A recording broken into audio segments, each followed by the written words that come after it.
So we are back at the Whampoa Community Club. You can see the Whampoa Canal or river behind me. Well, that's where we stopped the last time, and we'll continue from here.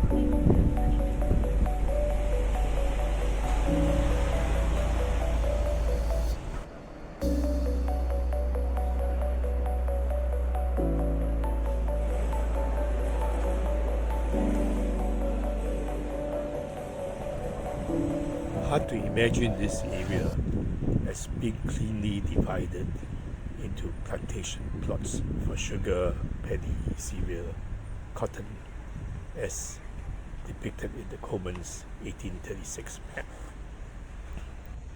Easier to imagine its later development into Chinese vegetable and poultry farms, clusters of adept huts and villages like in Potong Pasir, Hong Kong, many of which existed till the 70s.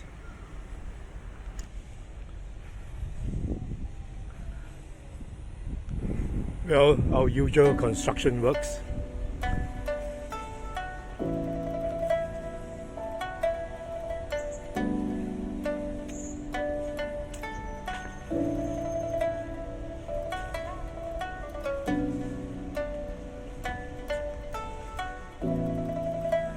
And that's the Whampoa Dew.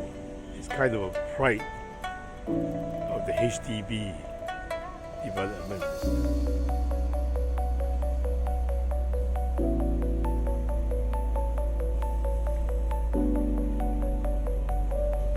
New style, modern HDB developments by the river. More HDB flats coming up. Fulfilling dreams, building homes, creating communities, and that's Whampoa Dew.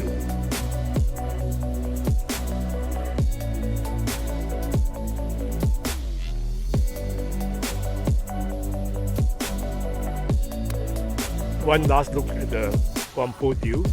Pretty massive building actually.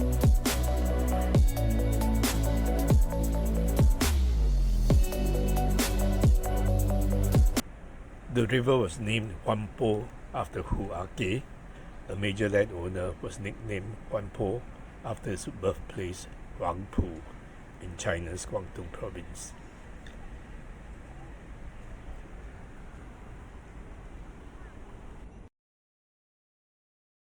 Earlier, the river and the entire area was named Balestier after its previous large landowner. This must be one of the earliest practice of commercial naming rights. The administration then seems keen to parcel out large plots of land.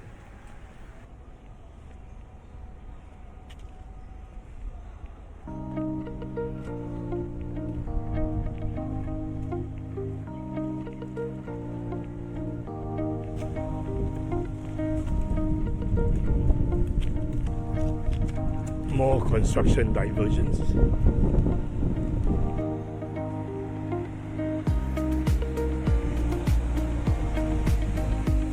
Our first encounter with a site listed on the Balestier Heritage Trail.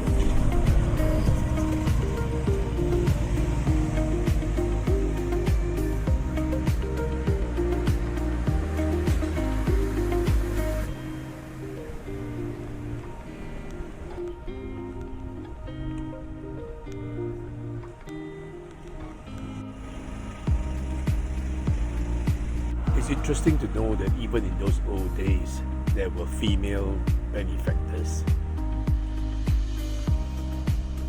Most people would know NKF by its network of heartland dialysis centres may marvel at the magnificence of this centre at 81 Kim Keat Road. The centre houses the NKF HQ and the Tay Chun Hai NKF Kidney Dialysis Centre. The centre was built entirely through donations. The late Tay Chun Hai, founder of the SUTL Group, himself a dialysis patient, donated $5 million for the setup of the centre. Other donors include the Shaw Foundation, the Lee Foundation, Singapore Pools, and the Singapore Buddhist Welfare Services. Like in the case of the mosque, the centre is a testimony of the power of community action to create facilities that it needs.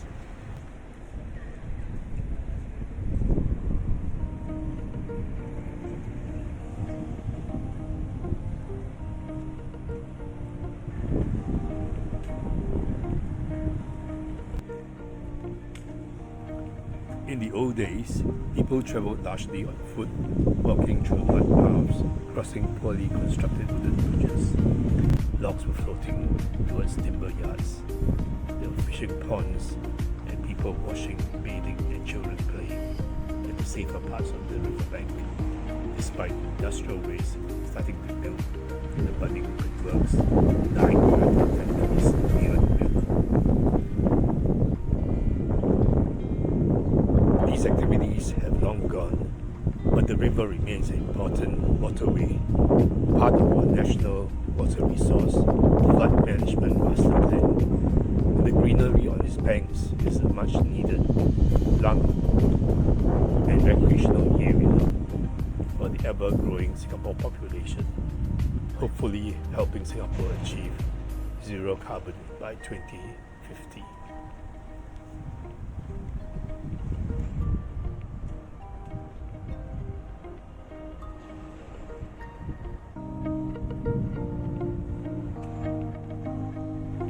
So you see plenty of HDBs, old ones, new ones, flatted factories, and now more modern condos, private condos, all along the Whampoa Canal.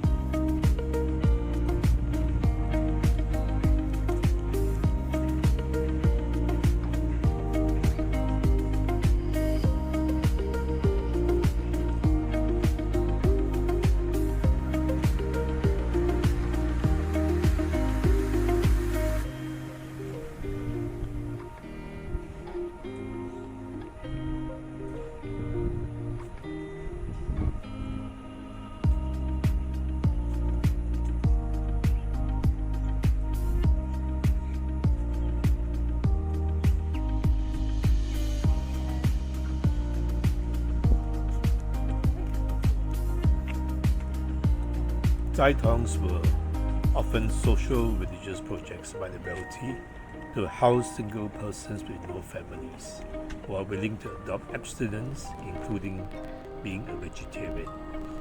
This Chai Tong was home mainly to the black and white Cantonese Ampas. Today it's fittingly a senior citizen's home with a temple within it.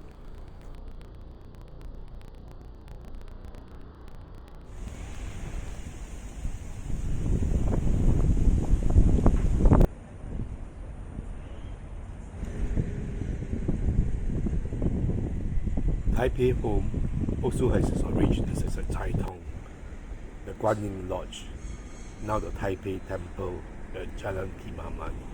We'll talk more about it when we visit the temple later.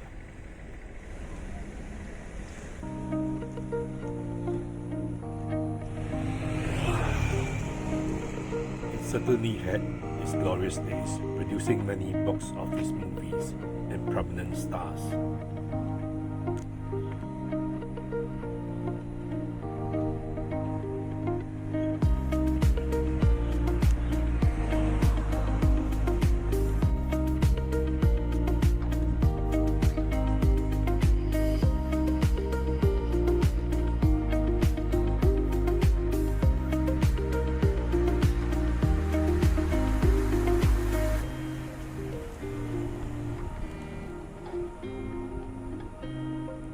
A parting shot of the Shaw Brothers Malay studio with the old folks home in the background.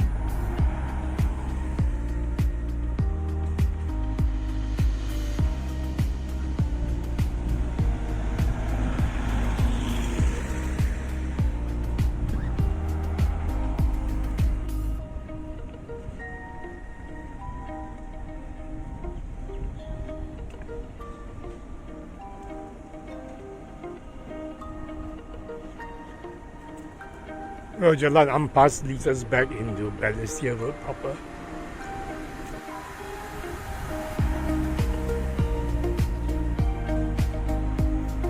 These are the industrial properties we saw walking down the canal. Lorong Ampas is actually parallel to the canal.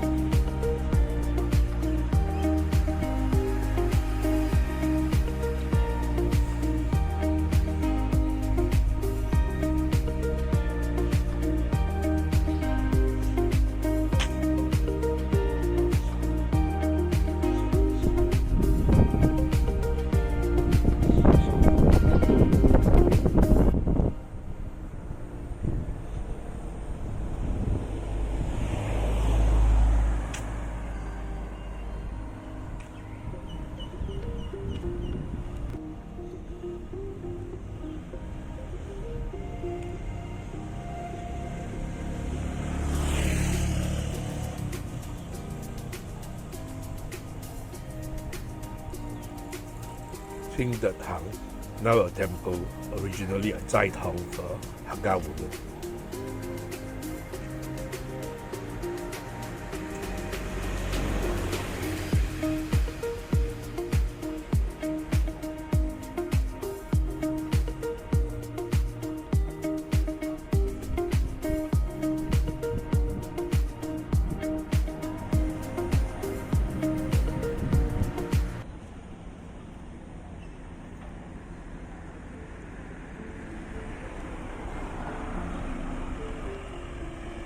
Lorong Limau, where the British colonial rulers built one of the first SIT flat roof single-story public housing, now all replaced by high-rise HDB flats.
Still a very nice residential area.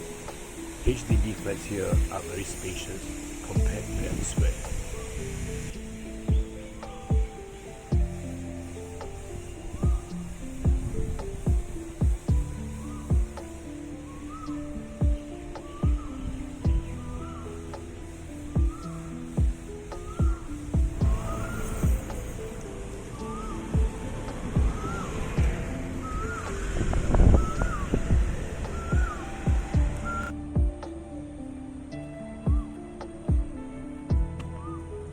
Whampoa due once again.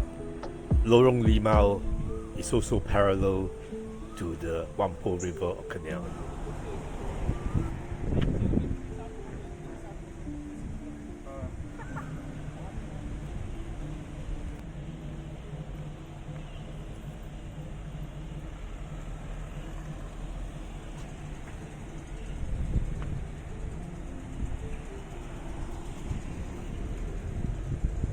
We end this episode greatly impressed by the sense of community and compassion shared by the earlier immigrants to Singapore, which has left us with many social and religious organizations, buildings and institutions in Balestier. I'm sure this will resonate in other episodes. This is a spirit that's endured among Singaporeans and will hopefully endure as the Singapore spirit.